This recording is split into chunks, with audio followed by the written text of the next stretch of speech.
Hey YouTubers, this is a professional analysis of the front end components on an '02 Jeep Grand Cherokee, and this test basically applies to any vehicle. Some of the components are slightly different, but this Jeep had a little bit of a wandering issue. So pulled it in, lifted it up, checked the tire pressures, those were good. So next I'm going to show you how to shake the front end down and look for bad tie rod ends. Okay, with the vehicle in the air, the first thing you want to do is shake the wheel left to right. You want to shake about a ½ inch to an inch. And you're listening and feeling for any clunks.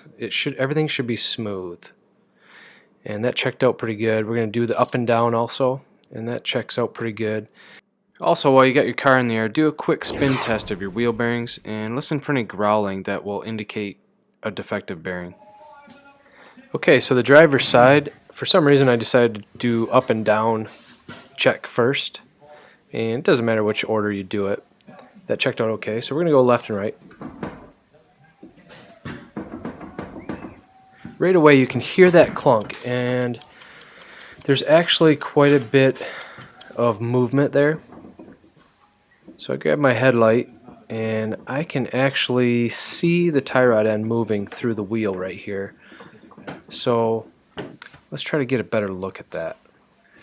So we kind of got lucky that we could see this right from the outside. This outer tie rod end is definitely worn, and there's quite a bit of play there. There's about an 1/8 of an inch to 1/4 of an inch, and it could be a dangerous situation. It should never be driven on. That tie rod end could actually separate while driving and cause an accident. So you can see a lot of movement right there. So it's definitely something you do not want to mess around with. So I went ahead and replaced that tie rod end and did an alignment, and the car drove really, really well. But when you get these parts on the right hand side, there'll be a threaded end, and that goes into your steering linkage, which basically connects to your steering wheel. And on the other end, the left hand side here, is the tie rod end, and basically that bolts to the steering knuckle where the wheel is, and it's held in place by basically a nut on the end of this shaft here. This is a very important part. All of the steering pressures and road forces are transferred through this. There's no Zerk fitting in this one. If you get a quality replacement part, they'll have a Zerk fitting in them typically. The grease fitting, or the Zerk fitting, is where you pump grease into every oil change, and that will greatly prolong the life of these tie rod ends. Look at this boot. It is cracked and torn so bad, and basically that just lets water in, and that will accelerate tie rod end wear.